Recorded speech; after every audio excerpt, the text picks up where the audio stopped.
Osteo arthritis இப்போல்லாம் வந்து 30-35க்கு அப்புறமாவே இந்த பெயின் ஸ்டார்ட் ஆகிடுது.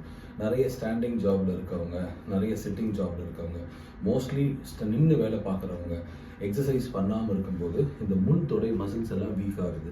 சில பேஷண்ட்ஸ்க்கு பார்த்தீங்கன்னா இந்த இடத்துல ஒரு ஸ்வெல்லிங், ஒரு வீக்கம் மாதிரி இருக்கும். இங்கே டச் பண்ணி பார்த்தீங்கன்னா பயங்கர பெயின்ஃபுல்லாக இருக்கும். இந்த பேஷண்ட்ஸ்க்கும் அப்படி தான் பயங்கர பெயின்ஃபுல்லாக இருக்குது. ஸோ இந்த பெயின் வந்து ரொம்ப நாளாக இருக்குது. எக்ஸசைஸும் பண்ணல, ட்ரீட்மெண்ட்டும் பண்ணல. நீங்கள் எக்ஸசைஸும் பண்ணணும், ட்ரீட்மெண்ட்டும் பண்ணணும், ஹெல்த்தியான ஃபுட்ஸும் சாப்பிடணும். அப்போ தான் இந்த நீ பெயின் நம்ம நேச்சுரலாக சீக்கிரமாக சரி பண்ண முடியும்.